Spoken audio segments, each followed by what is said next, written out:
Hoy es 28 de diciembre, Día de los Santos Inocentes, una conmemoración que muchos aprovechan, bueno, para hacerle bromas a los amigos, para hacerle bromas a la familia, pero realmente esta fecha tiene mucho trasfondo que hoy queremos entender. Por eso nos enlazamos a esta hora con el padre Carlos Novoa, teólogo y profesor de la Universidad Javeriana, quien nos atiende para contarnos cosas interesantes. Antes de entrar en materia, déjeme saludarlo, padre. Gracias por estar con nosotros.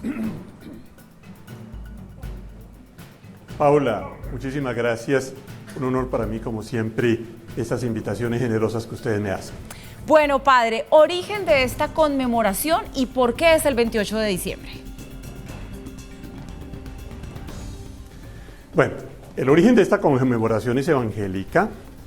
El texto de Lucas nos cuenta que Herodes, un rey ciertamente muy perverso, es decir, un rey que solo buscaba su interés egoísta a costa del sufrimiento y de la muerte de sus súbditos, se entera que ha nacido el Mesías, el Salvador, y busca matarlo. Como no puede estar seguro de la persona de Jesús, que es un infante recién nacido, entonces ordena matar a todos los niños con el fin de asegurarse que Jesús, niño, bebé, va a morir. Es la expresión de la primera comunidad cristiana sobre una terrible realidad que ayer y hoy sigue sucediendo, que es la masacre de los inocentes. ¿Cuántos inocentes hoy en día no mueren? ¿Cuántos niños no son sacrificados por el hambre, por la guerra, por las injusticias, por la incomprensión de sus padres? La violencia intrafamiliar, por ejemplo, produce la muerte de muchos niños. Entonces el Evangelio precisamente toma conciencia de esa realidad terrible de la masacre del inocente y construye ese relato en el cual se subraya cómo Jesús viene a defender los inocentes, y como Él viene a defender los inocentes y a proponer una sociedad donde al centro están los inocentes y las víctimas, Él también es perseguido y se le busca asesinar. Padre, si es una conmemoración relacionada con la religión y con una historia que claramente está en la Biblia, ¿por qué entonces terminó decantando en un tema de bromas y muy pesadas ese 28 de diciembre a los amigos y a los familiares? No, porque simplemente como era la fiesta de los inocentes, entonces pasamos de los inocentes a las inocentadas, ¿no? Digamos, en un juego que a mi juicio me parece simpático y divertido, siempre y cuando las bromas no sean pesadas y no sean dañinas, para, digamos, jugar con ese hecho de que una persona inocente es una persona incauta, es una persona a quien se le puede hacer bromas. Y entonces, como hablamos de los inocentes, entonces juguemos el Día de los Inocentes haciendo inocentadas.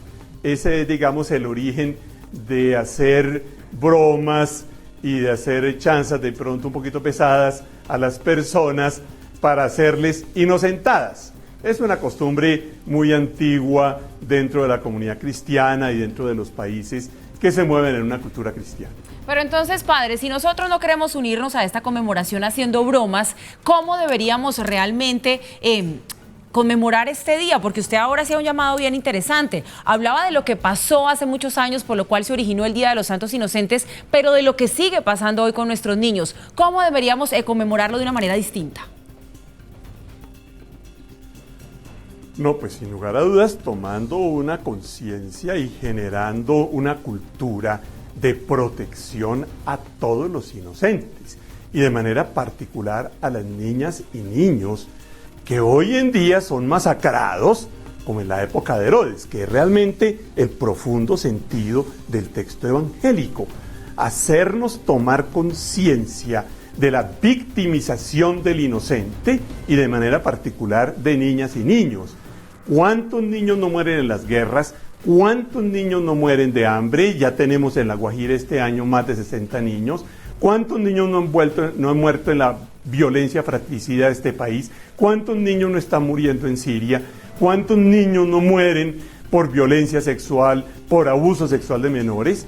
Entonces, muy pertinente tu pregunta, muy buena celebración será que tomemos conciencia de la debilidad, de la fragilidad de las niñas y los niños y de muchas maneras afinquemos su protección, empezando por la construcción de familias que realmente ven por ellos, que los aman, que los tienen pendientes, que no los utilizan como arma arrojadiza en los problemas de la pareja para llenarlos de traumas y para victimizarlos psicológicamente, porque la violencia no es solamente una violencia sanguinaria, hay una violencia psicológica que muchas veces es peor que la violencia física.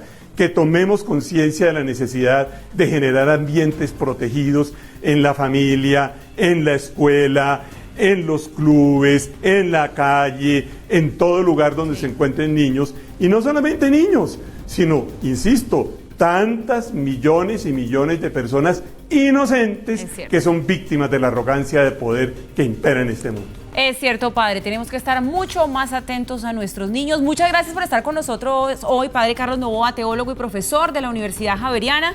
Buenas noches para usted y bueno, cuidado con las inocentadas porque este día todavía no se ha acabado. Feliz año también le deseo si no volvemos a hablarnos.